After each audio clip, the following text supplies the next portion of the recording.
Professor Banji Akintoye is trying to preach it from his own angle that Yoruba as a nation, before Oyibo came, we are a nation and we know how to defend our territory. We hear the story of how Fulani and some people wanted to come to overrun Yoruba land, and what happened to them? We stopped them at Ilorin. Professor Banji Akintoye was telling us how many soldiers, how many battalion of soldiers was released from Abeokuta here to go and fight against the influx of Fulani. Yoruba nation, before Oyibo came, we fought war for we ourselves, we fought war for 16 years. Kiriji war, Ibadan people versus Ekiti, Parapo, Ekiti, Igesa, and the rest of them. And so we are not lazy. We just strategic in our own approach. So I believe sincerely that if we work together, if we forget our differences and shun self-glory, honestly speaking, we can achieve something we will not be able to imagine that we achieve this kind of a thing. Giving them quick notice will make everything go worse, but there are so many other ways we can use without giving necessarily proclaiming that we are giving them quick notice. The quick notice we are going to, I think Yorubas will give them, is not about go on board and another that we are giving you quick notice. It is our action that we give them quick notice. When we spring into action and anybody that is culpable, we deal with them. All of them, if they have evil assignment in Yoruba land, they will think twice and go back to where they are coming from. So we are, as Yoruba, that we know, sometimes they usually surprise us, and they call short of our expectation. Instead of them to do necessary thing, they will come on social media and be ranting and be saying something. Those are the kind of issue that I have with Igboho sometimes. Igboho is a very brave warrior, it's very good, but when talk is much than the action, then there is a challenge. So at this moment, their strategy should not be made public. They should do their work underground and clean the land and give them quick notice without announcing. That's how to give quick notice. Not TikTok is cheap. I can come out and say, I give you quick notice. Yeah. And somebody that you give quick notice, you didn't even mind that somebody is talking. But when you take action, action speak louder than voice. That is my point on that. That's your point on that. Yeah. We saw when Buhari was in power, we saw Igboho, wanting to wrestle against this Fulani herdsmen and this bandits. But Buhari, saw what Buhari government did. But now Tinubu is in power now. Do you not think is that time the government supports these agitators? Let me make a bit a correction about Sunday Igboho. One of the things that I don't like much about Sunday Igboho is that the first thing that Sunday Igboho did was to defend Yoruba land against Fulani invasion. That time he was Akoni. But when he traveled out, when he brought about Yoruba nation, that is when he started having issue with government. Honestly speaking, I would have loved Sunday Igboho to use another person to make front, so that he will not be distracted from dealing with the Fulani. He will have lived that agitation for Yoruba nation for Professor Banji Akintoye and his ally, and face of dealing with Fulani, cleansing the Yoruba land. If to say Sunday Igboho still maintain that line of dealing with Fulani banditry, honestly speaking, government will have only little thing to go against him. Now when he started agitation for Yoruba nation, that's when he have issue with the federal government and they look for excuse to tackle him. It was a champion local security in Yoruba land. Let's secure our land. It's not necessarily we go and buy AK-47. There are so much more before God come into this thing. People know how to defend themselves, and it's about if you shoot people, how many people you can shoot gun and gun will enter. That is the angle you should look at about Sunday Igboho. That's bad that Amatekun, they don't give them sophisticated weapon. They are still making their effort. So what if to say Sunday Igboho maintain that lane? Sunday Igboho will still remain somebody that will be moving freely in Southwest now. Now, the collaboration of Sunday Igboho with Amatekun and the rest of them will be able to form a formidable force against Fulani influx. And another thing is that, you know, when something like this happens, you will see division. Imagine Sunday Igboho and Iba Gani Adam, Sunday Igboho follower and Iba Gani Adam come together and form a synergy to tackle insecurity in the southwest. You know what will be the result? Yoruba will say, tí àgbàdo bá ṣáájú, tí ọ̀ká bá tẹ̀lé, tẹ́jọ́ là ń wọ́ bọ̀ lẹ́yìn. Ẹranko tó máa rí wọn tó máa dúró ó sọ wọn. When you have the line of three big python coming together at the same time, even if you carry gun, you will drop it. See, imagine the cooperation of OPC, Sunday Igboho, a follower, with the collaboration from our government and our traditional ruler. You know the kind of formidable force we are going to have. And this is the kind of a thing that Professor Banji is trying to preach from his own angle, that Yoruba as a nation, before Oyibo came, we are a nation and we know how to defend our territory. We hear the story of how Fulani and some people wanted to come to overrun Yoruba land, and what happened to them?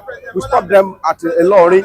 Professor Banji was telling us how many soldiers, how many battalion of soldiers was released from Abeokuta here to go and fight against the influx of Fulani. Yoruba nation, before Oyibo came, we fought war for we ourselves, we fought war for 16 years. Kiriji war, Ibadan people versus Ekiti, Parapo, Ekiti, Ijesa, and the rest of them.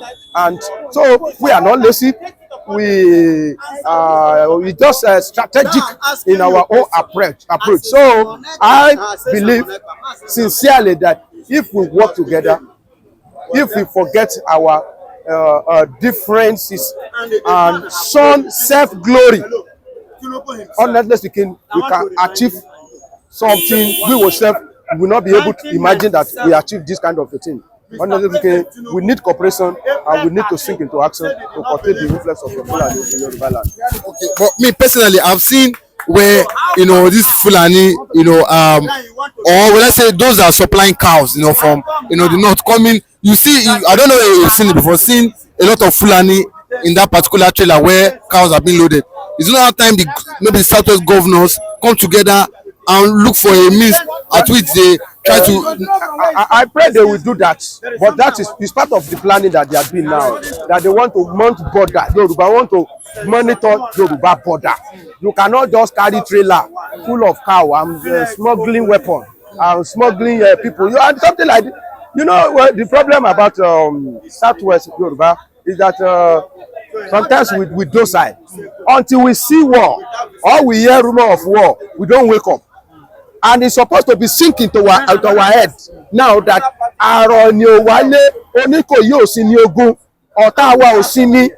when our enemy don't rest, why are we resting? We're supposed not to rest, because let me tell you, let me remind you, that time during COVID-19, that time we usually hear news of how load of trailer coming in when they smuggle people with the cow and coming, and people were able to discover them, and we separate human being from cow, and maybe sometimes we send them back to where they are coming from. If you want to come to this part of the country, come with a clean hand. Don't smuggle weapon, don't smuggle human beings. So, and I think it's a time now for them to resume duty and check our border and not allow people just to be coming in anyhow.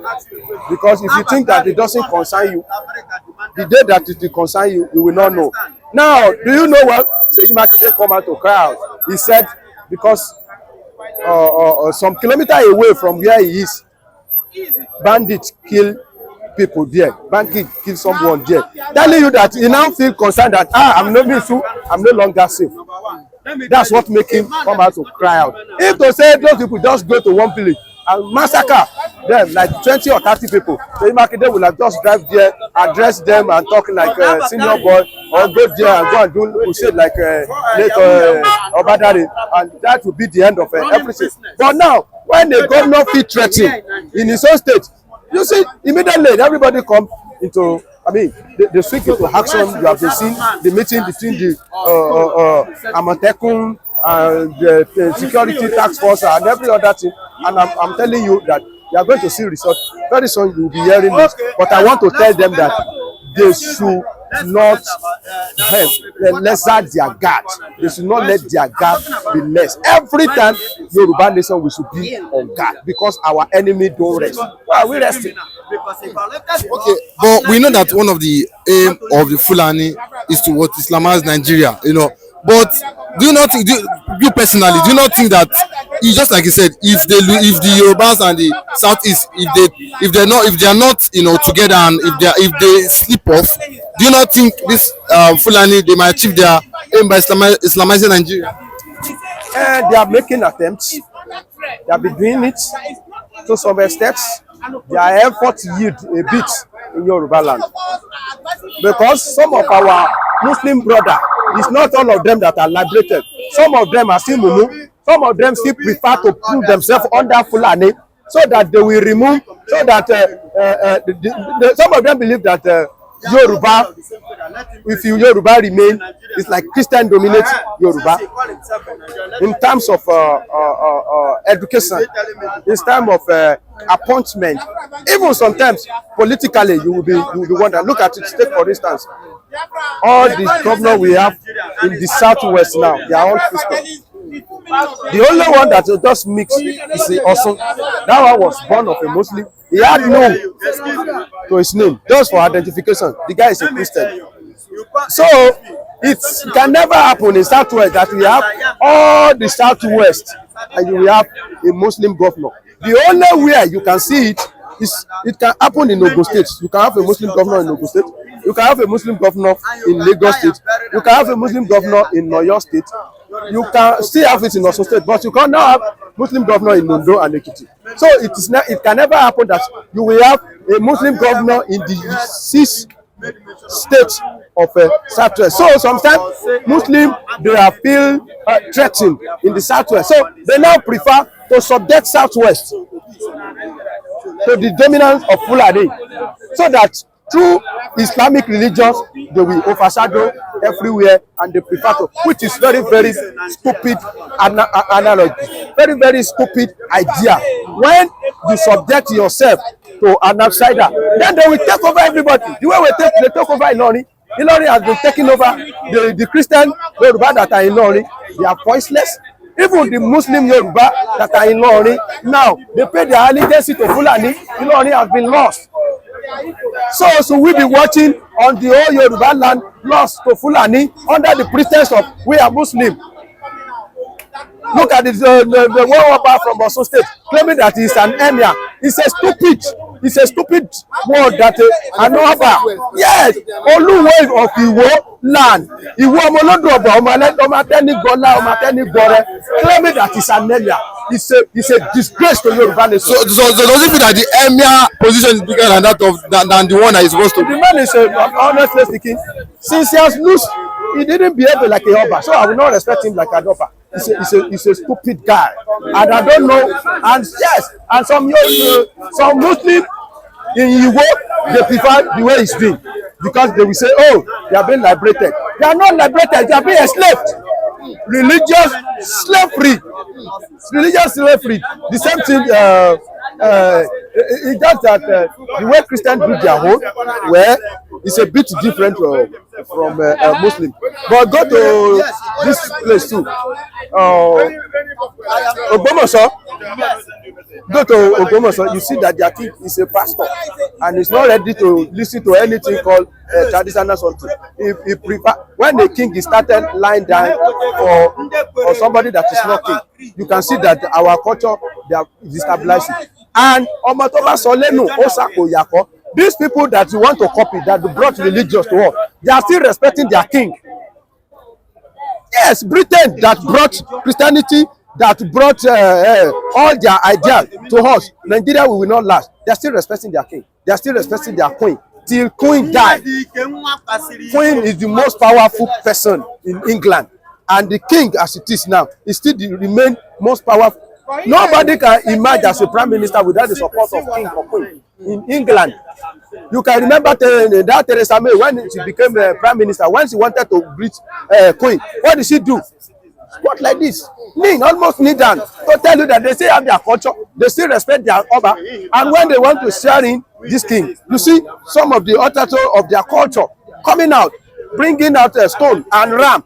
Does that one find in the Bible?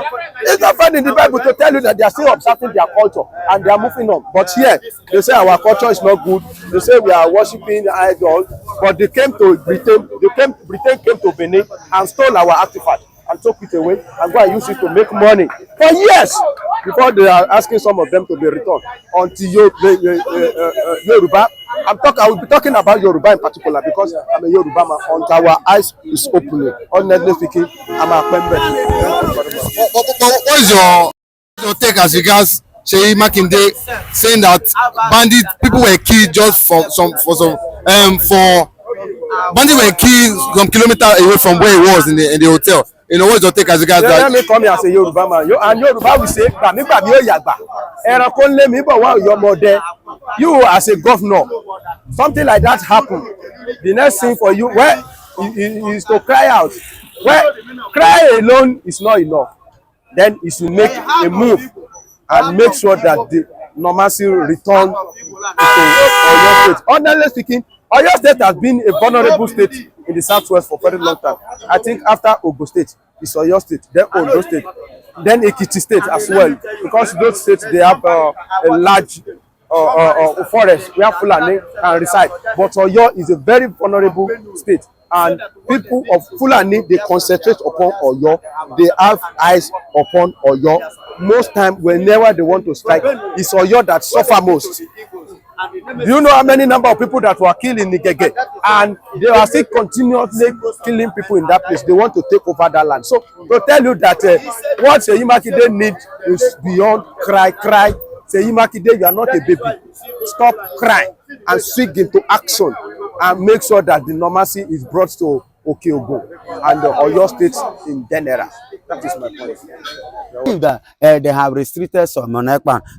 As you restricted Simon Ekpan has done what he wants to do. So he has finished what he wants to do.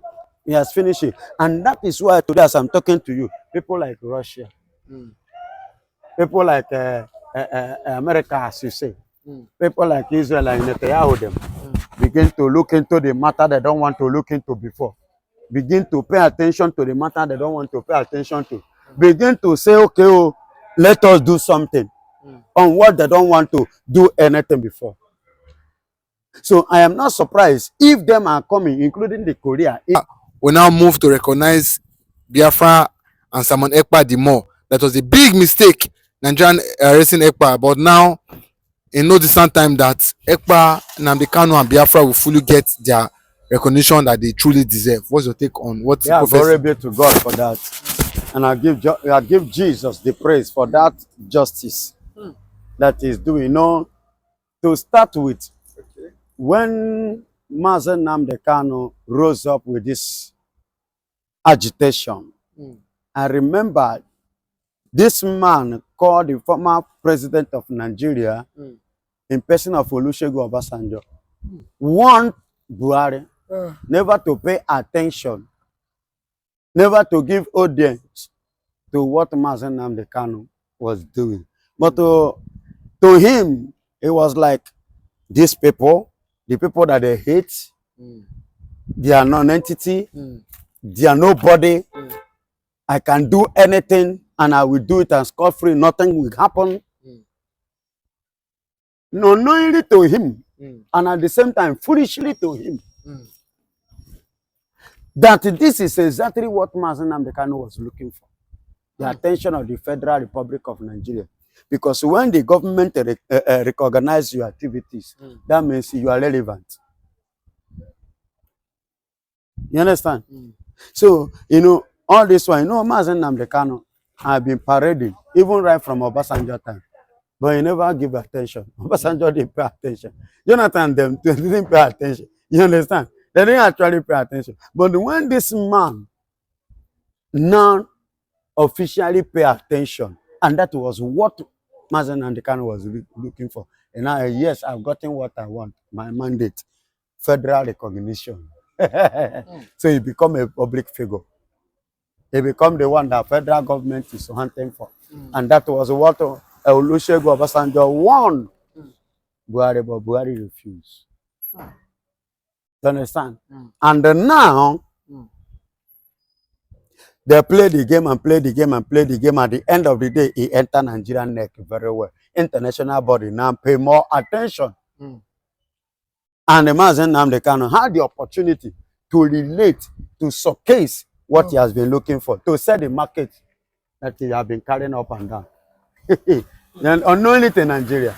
Now he has finished selling it. Nigeria now make another worse mistake by kidnapping him.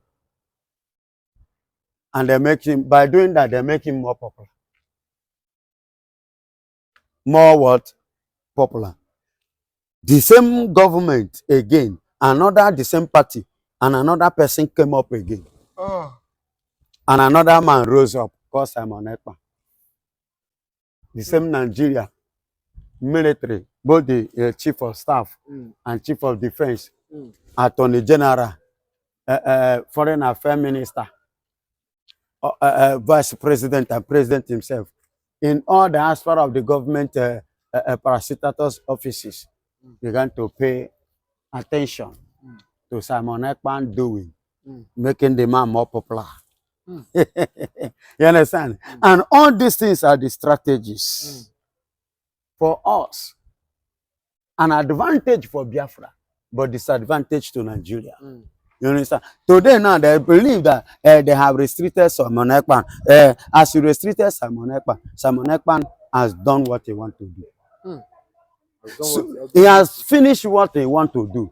He has finished it. And that is why today, as I'm talking to you, people like Russia, people like America, as you say, people like Israel and Netanyahu, them begin to look into the matter they don't want to look into before. Begin to pay attention to the matter they don't want to pay attention to. Begin to say, okay, oh, let us do something on what they don't want to do anything before. So I am not surprised if them are coming, including the Korea, even because I heard it the other day, I read, whereby we have Orabweze representing in the Middle East, Asia, Asia and South Korea, one meeting, peace meeting talk or something like that. Good. Which the woman went, you understand, the peaceful summit in South Korea, which she went to represent the Biafra. You see the thing now. And she was given an audience, which Kim Yong-shu is there. I don't know that their name is difficult for me to pronounce. You understand? Stood up and was like, you know, good, well saying, you know,